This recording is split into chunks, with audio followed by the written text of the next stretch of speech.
لله الحمد لله وحده والصلاة والسلام على من لا نبي بعده أما بعد قال الله عز وجل أعوذ بالله من الشيطان الرجيم بسم الله الرحمن الرحيم واذكروا الله كثيرا لعلكم تفلحون سبحان ربك رب العزة عما يصفون وسلام على المرسلين والحمد لله رب العالمين اللهم صل على سيدنا محمد وعلى آل سيدنا محمد وبارك وسلم اللهم صل على سيدنا محمد وعلى آل سيدنا محمد وبارك وسلم اللهم صل على سيدنا محمد وعلى آل سيدنا محمد وبارك وسلم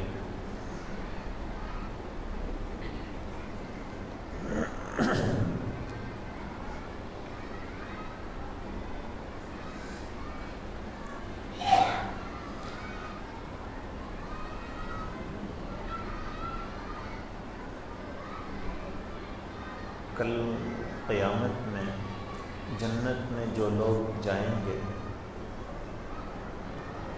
ان کو جنت میں کسی چیز کی حسرت اور غم نہیں ہوگا. لا خوف علیہم ولا هم یحزنون، نہ انہیں کوئی خوف ہوگا نہ انہیں کوئی غم ہوگا. جنت راحتوں کی جگہ ہے. لیکن اللہ کے نبی صلی اللہ علیہ وسلم فرماتے ہیں کہ اہل جنت کو صرف ایک چیز کا غم ہوگا اور ایک چیز کی حسرت ہوگی، اور یہ زندگی کے وہ اوقات ہیں جن میں وہ اللہ کا ذکر کرنا چاہیں تو کر سکتے تھے لیکن انہوں نے نہیں کیا. وقت ایسے ہی گزر گیا. تو جو وقت اللہ کے ذکر کے بغیر گزر جائے ایسے وقت پر جنتیوں کو بھی حسرت اور غم ہوگا. اس لیے اللہ فرماتے ہیں وَاذْكُرُوا اللَّهَ كَثِيرًا، اللہ کا کثرت سے ذکر کرو. جتنی عبادتیں ہیں ان میں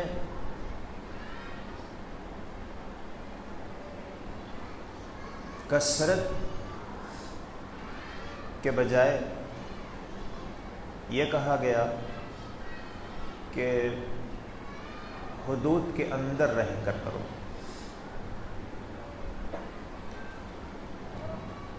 نماز پڑھ رہے ہیں تو ظہر کی 4 ہی رکعت پڑھ سکتے ہیں. ظہر کی فرض 10 20 25 رکعت نہیں ہو سکتی.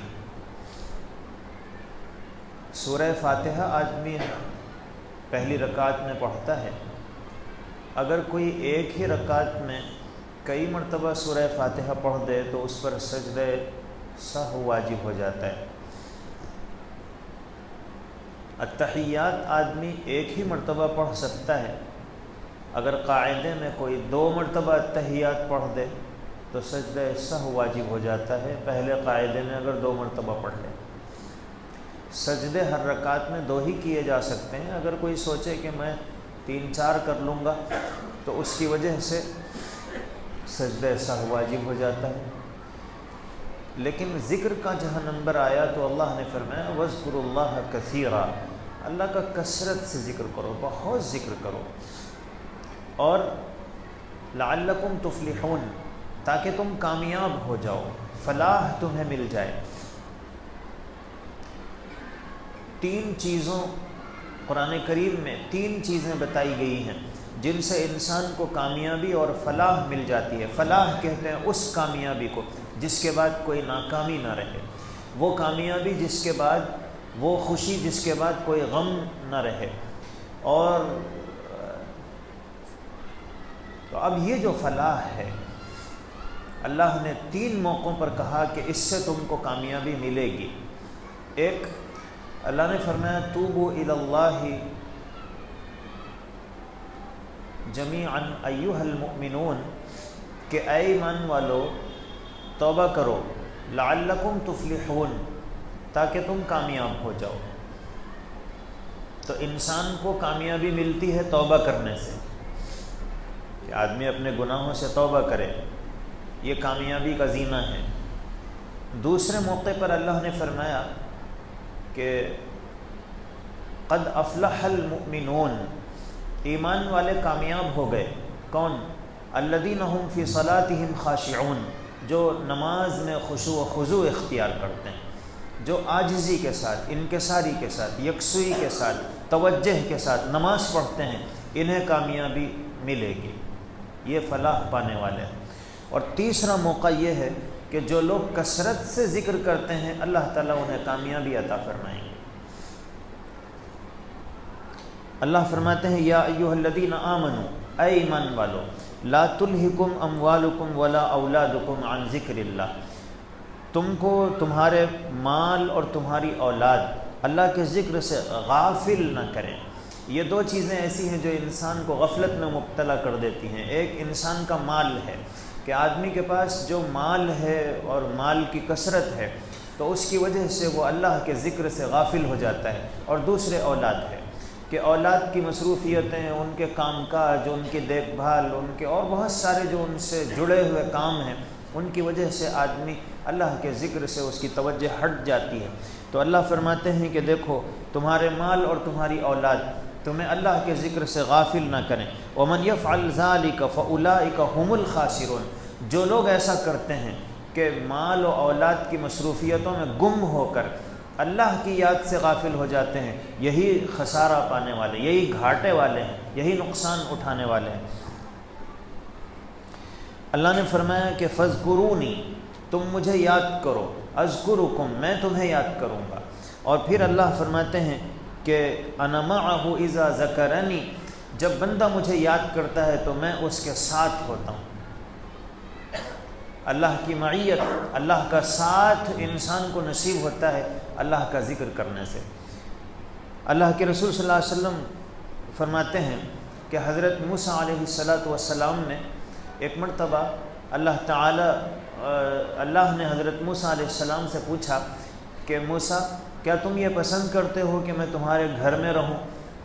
حضرت موسیٰ علیہ السلام اللہ سے بہت محبت کرنے والے، تو حضرت موسیٰ علیہ السلام نے کہا کہ اے اللہ کیا یہ ہو سکتا ہے کہ آپ میرے گھر میں رہیں؟ تو اللہ نے فرمایا کہ ہاں ہو سکتا ہے۔ تو حضرت موسیٰ علیہ السلام نے فرمایا کہ اے اللہ کیا طریقہ ہے اس کا؟ تو اللہ نے فرمایا انا جلیس من ذکرنی، جو مجھے یاد کرتا ہے میں اس کا ہم نشین ہوتا ہوں، میں اس کے ساتھ میں ہوتا ہوں۔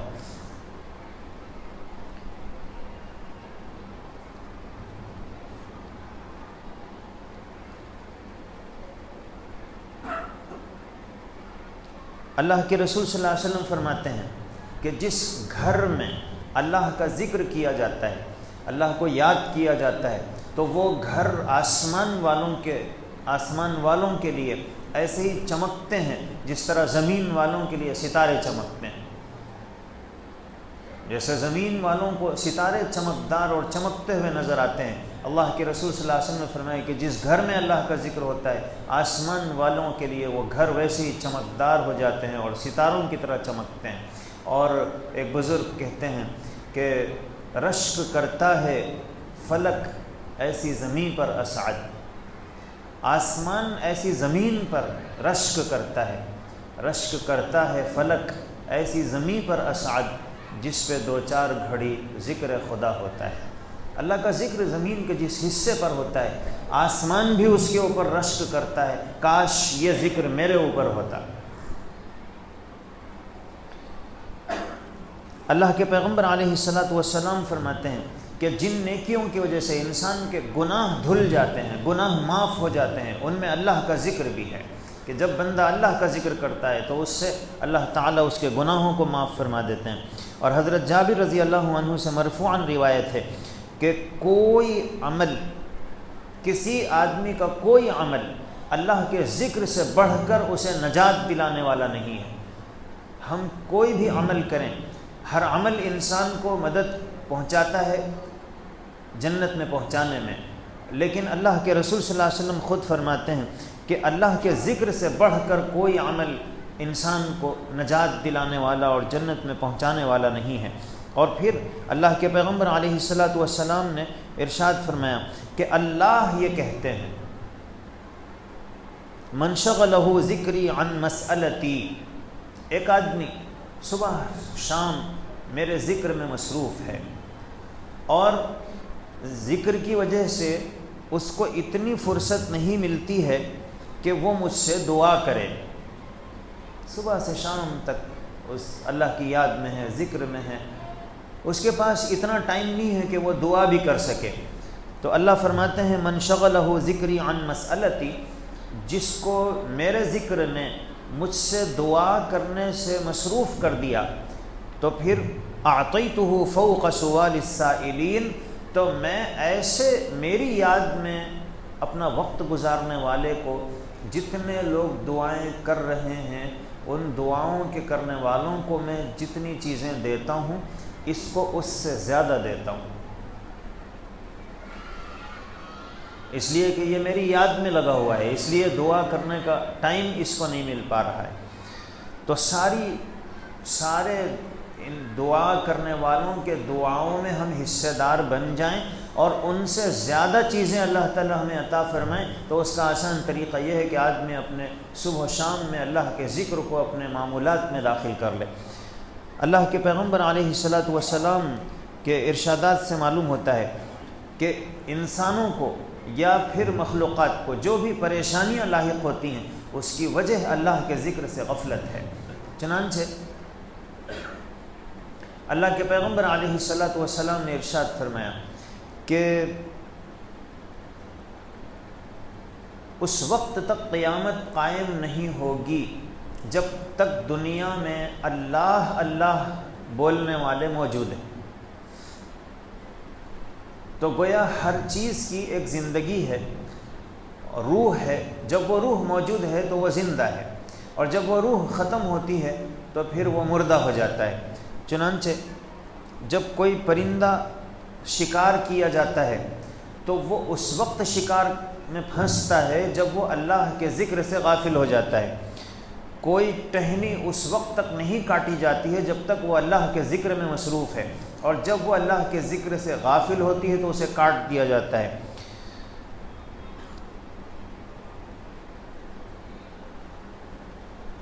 تو گویا کائنات کی روح، ہر چیز کی روح اللہ کا ذکر ہے۔ کتابوں میں علماء نے لکھا ہے کہ آپ جب نہاتے ہیں تو اس کے بعد طبیعت کے اندر ایک بشاشت اور ایک خوشی اور مسرت محسوس ہوتی ہے۔ یہ جو آپ کو خوشی ہو رہی ہے یہ کس چیز کی خوشی ہے؟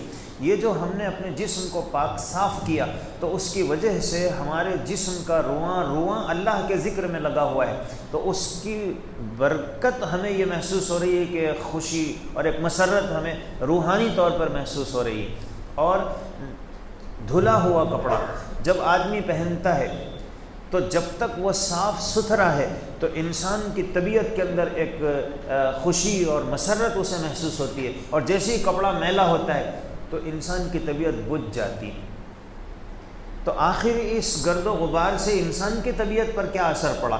تو اصل یہ ہے کہ جب تک کپڑا صاف ستھرا ہے وہ اللہ کے ذکر میں مصروف رہتا ہے، جیسے ہی وہ میلا ہوتا ہے تو ذکر بند ہو جاتا ہے، ذکر بند ہوتا ہے تو میلا ہو جاتا ہے۔ تو جب اللہ کا ذکر، کپڑا اللہ کے ذکر میں مصروف تھا تو اس کا اثر ہمارے اوپر یہ پڑ رہا تھا کہ ہم کو ایک عجیب کیفیت اور خوشی اور مسرت محسوس ہو رہی تھی۔ اور کپڑا اللہ کا ذکر کرتا ہے، ٹہنیاں اللہ کا ذکر کرتی ہیں، پتے اللہ کا ذکر کرتے ہیں، کائنات کی ایک ایک چیز اللہ کا ذکر کرتی ہے، تو خود اللہ فرماتے ہیں وَإِن مِّن شَيْءٍ إِلَّا يُسَبِّحُ بِحَمْدِهِ، کائنات میں جتنی چیزیں ہیں وہ اللہ کی تعریف کے ساتھ تسبیح بیان کرتی ہیں، وَلَكِن لَا تَفْقَهُونَ تَسْبِيحَهُمْ، لیکن تم ان کی تسبیح کو سمجھتے نہیں، ورنہ کائنات کی ہر چیز اللہ کے ذکر میں ہے۔ تو دھلا کپڑا وہ اللہ کے ذکر میں ہوتا ہے، اس لیے اس ذکر کا اثر ہماری طبیعت کے اوپر پڑتا ہے کہ ہمیں ایک طبیعت حشاش بشاش معلوم ہوتی ہے۔ اللہ تعالیٰ فرماتے ہیں الا بذکر اللہ تطمئن القلوب، کہ اللہ کا جو ذکر ہے اس کا فائدہ یہ ہوتا ہے کہ دلوں کو ایک اطمینان کی کیفیت محسوس ہوتی ہے، دل اطمینان پاتے ہیں اللہ کے ذکر سے۔ اور اللہ کے رسول صلی اللہ علیہ وسلم فرماتے ہیں کہ جو لوگ کثرت سے اللہ کا ذکر کرنے کے عادی بن جاتے ہیں تو پھر سکرات کے وقت بھی وہ پیاس کی شدت سے محفوظ رہتے ہیں۔ جب انسان مرتا ہے اور مرنے کے قریب ہوتا ہے تو اس وقت احادیث سے معلوم ہوتا ہے کہ اتنی پیاس اسے محسوس ہوتی ہے کہ 7 سمندر بھی اگر اسے پلا دیے جائیں تو اس کی پیاس نہیں بجھتی ہے۔ لیکن اللہ کے ذکر کی برکت یہ ہوگی کہ جو لوگ ذکر کے عادی بن جائیں گے تو سکرات کے وقت پیاس سے بھی وہ محفوظ ہو جائیں گے۔ اللہ کے رسول صلی اللہ علیہ وسلم فرماتے ہیں کہ اللہ کی یاد اور ذکر میں اپنا وقت گزارنے والوں کے لیے ایک اور خوشخبری اللہ کے رسول صلی اللہ علیہ وسلم فرماتے ہیں کہ ان کا ایمان کی حالت میں انتقال ہوگا۔ ہم رجال لا یشقى جلیسہم، کہ ذکر کرنے والوں کے ساتھ بیٹھنے والے بھی محروم نہیں ہوا کرتے ہیں، بدبخت نہیں ہوتے ہیں۔ امام احمد ابن حنبل رحمۃ اللہ علیہ نے حدیث ذکر کی ہے کہ ذکر سے بہتر کوئی عمل قبر کے عذاب سے آدمی کو بچانے والا نہیں ہے۔ قبر کے عذاب سے اگر ہم بچنا چاہتے ہیں تو اس کا بھی یہی طریقہ ہے کہ ہم اپنے زندگی کے اوقات کو اللہ کے ذکر میں مصروف رکھنے کی کوشش کریں۔ اور اوحی اللہ الی داود، اللہ نے حضرت داؤد علیہ السلام کی طرف وحی نازل فرمائی کہ سب سے زیادہ پل صراط پر تیزی سے گزرنے والے وہ ہیں جو میرے حکم پر راضی تھے اور ان کی زبانیں میرے ذکر سے تر و تازہ تھیں۔ اللہ کے پیغمبر علیہ السلام فرماتے ہیں کہ جنت میں بھی ساری عبادتیں جنت میں ختم ہو جائیں گی، نہ وہاں نماز رہے گی، نہ روزہ رہے گا، نہ حج ہوگا، نہ زکوٰۃ دینا ہوگا، لیکن ایک عبادت جنت میں بھی باقی رہے گی، اور وہ یہ ہے کہ دنیا میں جس طرح ہم سانس لے رہے ہیں اور سانس لینے میں ہمیں کوئی تکلیف محسوس نہیں ہو رہی ہے، غیر اختیاری طور پر سانس آ رہی ہے اور جا رہی ہے، بلکہ بند ہو جائے گی تو تکلیف ہوگی، لیکن سانس چل رہی ہے تو ہم راحت میں ہیں، خوشی میں ہیں اور زندہ ہیں۔ اللہ کے پیغمبر علیہ السلام فرماتے ہیں کہ دنیا میں جس طرح سانس چل رہی ہے جنت میں اسی طرح انسان ذکر میں مصروف رہیں۔ جنت میں یہ ایک ہی عبادت باقی رہے گی، اللہ کا ذکر۔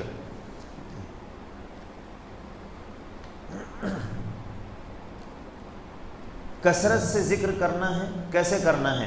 تو اللہ نے فرمایا الذین یذکرون اللہ قیاما وقعودا وعلی جنوبہم، کہ جو اللہ کا ذکر کرتے ہیں کھڑے، بیٹھے، لیٹے، یہ 3 ہی کیفیتیں ہوتی ہیں انسان کی، یا تو کھڑا ہوا ہے، یا بیٹھا ہوا ہے، یا لیٹا ہوا ہے، اس کے علاوہ انسان اور کوئی کیفیت میں نہیں رہتا ہے۔ تو اللہ فرماتے ہیں کہ انسان جس کیفیت میں بھی ہے، جس حالت میں بھی ہے، اسے میرا ذکر کرنا چاہیے۔ لیٹا ہوا ہے تو میرا ذکر کرے، بیٹھا ہوا ہے تو میرا ذکر کرے، کھڑا ہوا ہے تو میرا ذکر کرے۔ اور نیک بندوں کی صفت یہی ہے کہ وہ کھڑے، بیٹھے، لیٹے اللہ کا ذکر کرتے ہیں۔ اللہ کے رسول صلی اللہ علیہ وسلم فرماتے ہیں من احب شیئا اکثر ذکرہ، آدمی کو جس سے محبت ہوتی ہے اس کا ذکر کثرت سے کرتا ہے۔ تو ہمیں اللہ سے محبت ہے، اس کی نشانی یہ ہے کہ ہم اللہ کا کثرت سے ذکر کر رہے ہوں۔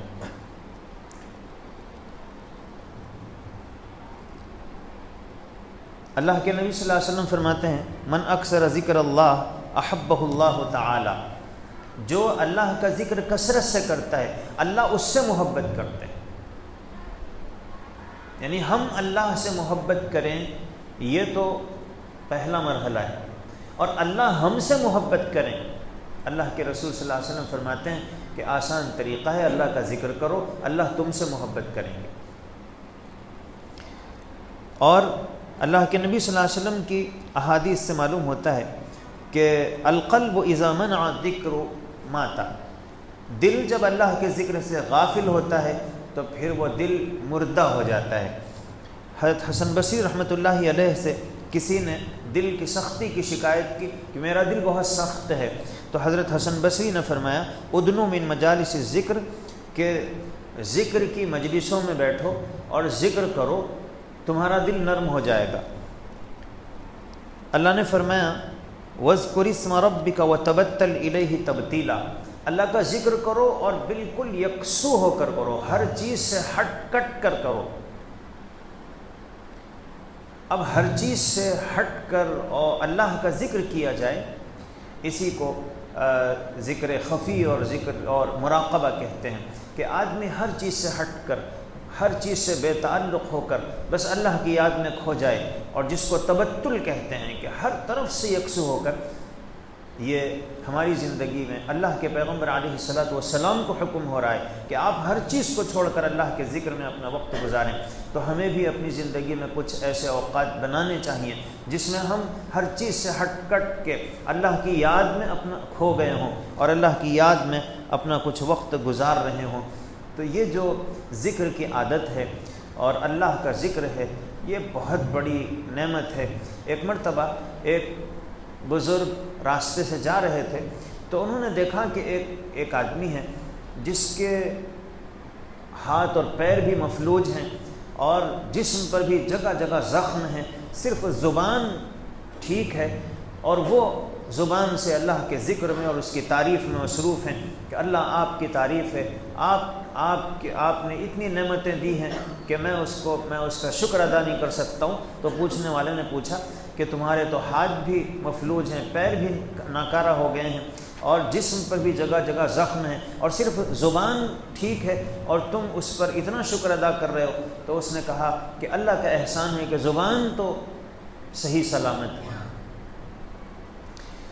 تو یہ جو اللہ تعالیٰ نے ہمیں سر کے بالوں سے لے کر پیر کے ناخن تک بہت ساری چیزیں ہمیں اللہ نے عطا فرمائی ہیں، نعمتوں کا ایک سلسلہ ہے، آدمی غور نہیں کر سکتا ہے کہ اللہ نے کتنی نعمتیں ہمیں عطا فرمائی ہیں۔ اب ظاہر ہے کہ ان نعمتوں کا حق یہی ہے کہ بندہ اللہ کے ذکر میں اپنا وقت گزارے، ذکر کرے۔ اس لیے ہم اپنی عادت بنائیں، چلتے پھرتے اٹھتے بیٹھتے کسی نہ کسی ذکر میں ہم مصروف ہوں۔ اور ذکر ایک ایسی چیز ہے کہ آدمی زبان سے کر رہا ہے تو بھی ذکر ہے، اس کو ذکر لسانی کہتے ہیں کہ آدمی زبان سے اللہ کے ذکر میں مصروف ہیں۔ اور ایک ہے ذکر قلبی کہ آدمی کا دل اللہ کی طرف لگا ہوا ہے، توجہ اللہ کی طرف ہے، اور اسی کو اللہ کے رسول صلی اللہ علیہ وسلم نے فرمایا کہ کل قیامت کے دن عرش کے سائے میں جو لوگ ہوں گے ان میں ایک وہ بھی ہوگا کہ ذکر اللہ خالیا ففاضت عیناہ، کہ تنہائی میں اس نے اللہ کو یاد کیا، تنہا بیٹھا ہوا تھا، اللہ کی یاد آئی، ففاضت عیناہ، اس کی آنکھوں سے آنسو بہہ پڑے۔ اب ظاہر ہے کہ اللہ کی یاد اسے آئی تو اس کے سامنے اس کی ساری زندگی آئی ہوگی کہ اللہ سے ملنا ہے، اور میں جیسی زندگی گزار رہا ہوں اسی حال میں اگر اللہ سے مل جاؤں گا تو میرا کیا انجام ہوگا۔ تو اب ظاہر ہے کہ یہ ساری چیزیں سوچ کر اس کے آنکھوں سے آنسو بہنے لگے۔ اللہ کے نبی صلی اللہ علیہ وسلم فرماتے ہیں کہ یہ جو خوش نصیب انسان ہے جو اللہ کو یاد کر کے رو پڑا، تو کل قیامت میں جب سارے انسان تکلیفوں میں ہوں گے، پریشانیوں میں ہوں گے اور انتہائی مصیبت میں ہوں گے، یہ اللہ کے عرش کے سائے میں ہوگا۔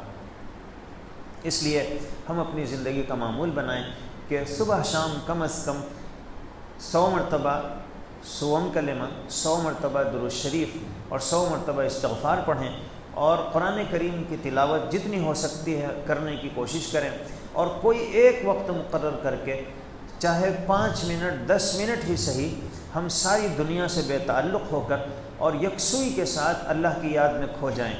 میرے بھائیوں، ہم لوگ تو ایمان والے ہیں، اللہ پر ہمارا ایمان ہے، اللہ کی یاد کی وجہ سے ہمیں اللہ کی معیت بھی ملے گی، مدد بھی ملے گی، اللہ کی رحمتیں بھی ملیں گی، اور اللہ کا تعلق بھی ملے گا۔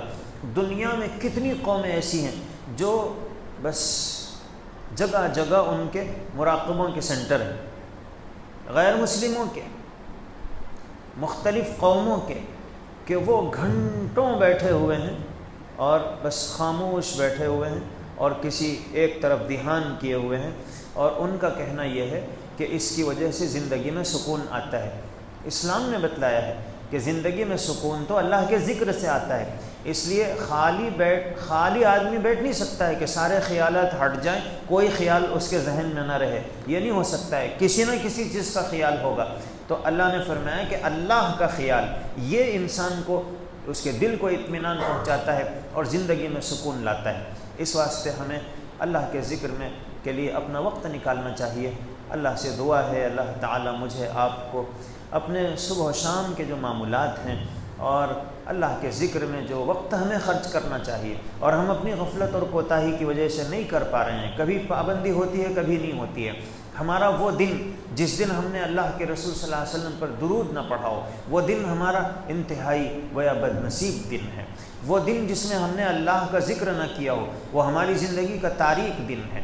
وہ وقت اور وہ صبح جس میں ہم اللہ کے رسول اللہ تعالیٰ کے سامنے اپنے گناہوں کی ہم نے معافی نہ مانگی ہو، ہم نے استغفار نہ کیا ہو، وہ ہمارے اعمال نامے کا انتہائی گویا خراب دن ہے۔ اللہ کے پیغمبر علیہ السلام کی احادیث سے یہ پتہ چلتا ہے کہ کل قیامت میں اللہ تعالیٰ جب بندے کے عمل نامے کو دیکھیں گے، ہر ورق پر اور ہر دن یہ لکھا ہوا ہے کہ اس بندے نے آج بھی کہا استغفر اللہ، اللہ میرے گناہوں کو معاف فرما دیجئے۔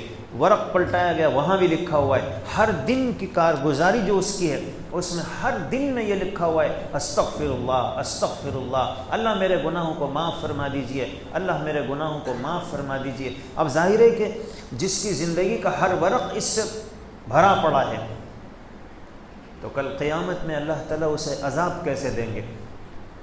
اللہ تو فرمائیں گے کہ اس بندے نے تو کوئی دن نہیں چھوڑا جس میں اس نے مجھ سے معافی نہیں مانگی ہے، ہاں اس کے گناہ معاف نہیں ہوئے ہیں تو وہ میں نے معاف نہیں کیا ہے، میرے بندے نے تو کوئی کسر باقی نہیں رکھی ہے۔ اور اللہ کے پاس انعامات تو بندے کی کوشش کے نتیجے میں ملتے ہیں، اس واسطے ہم اپنی کوشش کریں، اللہ کے انعامات اس کے نتیجے میں ملیں گے۔ اس لیے کوئی دن ایسا نہیں ہونا چاہیے جس میں ہم نے استغفار نہ کیا ہو۔ اللہ کے رسول صلی اللہ علیہ وسلم فرماتے ہیں کہ میں روزانہ 70 سے زیادہ مرتبہ استغفار کرتا ہوں، جبکہ اللہ کے رسول صلی اللہ علیہ وسلم کو اس کی ضرورت نہیں تھی۔ اللہ مجھے آپ کو عمل کی توفیق نصیب فرمائیں۔ وآخر دعوانا ان الحمدللہ رب العالمین۔ جو لوگ تھوڑی دیر کے لیے مراقبہ کر لیں، اللہ اللہ کریں، آنکھوں کو بند کر لیں اور سوچیں کہ میرے دل میں اللہ کی رحمت آ رہی ہے اور میرا دل کہہ رہا ہے اللہ اللہ اللہ۔ ایک نشہ سا ہے جو چھائے ہے تیرے نام کے ساتھ، ایک تسلی سی بھی آئے ہے تیرے نام کے ساتھ، عنبر و عود لٹائے ہیں تیری یاد جمیل، ایک خوشبو سی بھی آئے ہے تیرے نام کے ساتھ، گویا کونین کی دولت کو سمیٹا اس نے، دل کی دنیا جو بسائے ہے تیرے نام کے ساتھ، ہے تیرا ذکر حلاوت میں کچھ ایسا کہ زباں ایک نیا ذائقہ پائے ہے تیرے نام کے ساتھ، دل تڑپتا ہے سنے جب بھی تیرا نام کہیں، آنکھ بھی اشک بہائے ہے تیرے نام کے ساتھ، خوب کیا عشق الہی کا اثر ہوتا ہے، روح بھی وجد میں آئے ہے تیرے نام کے ساتھ، خوب جی بھر کے جو کرتا ہے تیرا ذکر فقیر، دل کی ظلمت کو مٹائے ہے تیرے نام کے ساتھ۔ سبحان الملک الاعلی الوہاب۔ اللہم صلی علی سیدنا محمد وعلی آل سیدنا محمد وبارک وسلم۔ اللہ ہم ظاہر میں آپ کے بندے، حقیقت میں نہایت گندے ہیں۔ اللہ اپنے فضل سے، اپنے کرم سے ہم سب کے دلوں کی گندگیوں کو دور فرما۔ اللہ شرمندگی والے اعمال سے ہماری حفاظت فرما۔ اللہ بندگی کا سلیقہ نصیب فرما۔ اے اللہ زندگی کے ہر دن کو روشن بنا دیجئے۔ اے اللہ ہر رات کو آپ کے قرب کا وسیلہ اور ذریعہ بنا دیجئے۔ اے اللہ رات اور دن گزرتے چلے جا رہے ہیں، اے اللہ ایک اور ایک دن گزرتے ہوئے اے اللہ زندگی کے ایام تکمیل کو پا رہے ہیں۔ اے اللہ پتہ نہیں کس وقت کتاب زندگی کا اختتام ہو جائے اور کتاب زندگی بند کر دی جائے، آخری ہچکی لیں اور اس دنیا سے رخصت ہو جائیں۔ اے اللہ اس دن کے آنے سے پہلے اے اللہ اپنی یاد میں کچھ وقت گزارنے کی توفیق عطا فرما دیجیے۔ اے اللہ ہم دنیا میں دیکھتے ہیں کہ چلتے پھرتے ہنستے بولتے انسان اچانک حرکت قلب بند ہوتی ہے اور وہ اس دنیا سے ہمیشہ کے لیے رخصت ہو جاتے ہیں۔ اے اللہ اچانک موت سے ہماری حفاظت فرمائیے۔ اے اللہ حادثے کی موت سے ہماری حفاظت فرمائیے۔ اے اللہ غفلت کی موت سے ہماری حفاظت فرمائیے۔ اے اللہ اس وقت تک موت عطا نہ فرمائیے جب تک آپ توبہ کی توفیق نہ دے دیں۔ اے اللہ جس وقت آخری سانس چل رہی ہو، زبان پر آپ کا ذکر ہو، اے اللہ دل میں آپ کے، اے اللہ آپ کی یاد سے بھرا ہوا ہو، اے اللہ زبان پر کلمہ جاری ہو، اے اللہ ایسی اے اللہ خوش نصیب موت عطا فرمائیے۔ اے اللہ دنیا میں آپ نے بہت ساری نعمتیں عطا فرمائی ہیں، اے اللہ سب سے بڑی نعمت آپ پر ایمان ہے، آپ کا ذکر ہے۔ اے اللہ اس ایمان کو جس فضل سے آپ نے عطا فرمایا، اے اللہ اس کے بقا کے جتنے اسباب کی ضرورت ہے اپنے فضل سے عطا فرما دیجئے۔ اے اللہ ذکر کرتے ہیں اے اللہ لیکن پابندی نہیں ہو پاتی ہے۔ اے اللہ صبح شام اے اللہ ایسی مصروفیتیں نکل جاتی ہیں کہ ہم اپنے ذکر کے اوقات کو آگے پیچھے کر جاتے ہیں اور وہ دن ویسے ہی خالی گزر جاتا ہے۔ اے اللہ غفلت سے بچائیے۔ اے اللہ جس طرح کھانے کو ہم اپنی زندگی کا ایک لازمی حصہ بنائے ہوئے ہیں، جب تک کھاتے نہیں ہیں اے اللہ دوسرا کوئی کام نہیں کرتے ہیں۔ اے اللہ اسی طرح جب تک آپ کا ذکر نہ کریں اے اللہ کسی کام میں دل نہ لگے، دل ایسا بنا دیجئے۔ اے اللہ ہم میں سے ایک ایک کو اپنی محبتیں عطا فرمائیے۔ اے اللہ ہمارے سینوں کو اپنی محبت سے لبریز فرما دیجئے۔ اے اللہ آپ کی محبت سے ہمارے سینوں کو سرشار فرما دیجئے۔ اے اللہ آپ کے ذکر میں لذت آئے، آپ کے ذکر کو کرتے ہوئے اے اللہ حلاوت محسوس ہو۔ اے اللہ روح آپ کے ذکر سے خوش ہو جائے۔ اے اللہ ایسے جذبے ہم سب کو نصیب فرمائیے۔ اے اللہ ہم میں جو بڑے ہیں ان کی عمر میں برکت نصیب فرما۔ اے اللہ چھوٹوں کو اپنے بڑوں کی قدر کی توفیق عطا فرما، جو بیمار ہیں ان کو صحت عطا فرما، جو پریشان ہیں ان کی پریشانیوں کو دور فرما۔ اے اللہ امت مسلمہ پر اپنے خاص کرم اور فضل کو نازل فرما۔ اے اللہ انسانوں کو ہدایت عطا فرما۔ اے اللہ خاص طور پر عالم اسلام کے مسائل کو حل فرما دیجیے۔ اے اللہ اس ملک میں اے اللہ انسانی ہچکیاں کھا رہی ہے اور اے اللہ ظالم دندناتے ہوئے پھر رہے ہیں۔ اے اللہ فضل فرما دیجئے، کرم فرما دیجئے، اس ملک میں انصاف کو عام فرما دیجئے، امن و امان کو عام فرما دیجئے، محبتوں کو عام فرما دیجئے، خوف اور دہشت کے ماحول کو ختم فرما دیجئے۔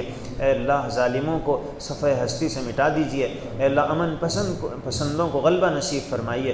اے اللہ ہم نے جو مانگا عطا فرما دیجئے اور جو مانگنا رہ گیا اپنے فضل سے نصیب فرما دیجئے۔ اللہ ہماری ان دعاؤں کو اپنے فضل و کرم سے قبول فرما۔ سبحان ربک رب العزة عما یصفون وسلام علی المرسلین والحمد للہ رب العالمین۔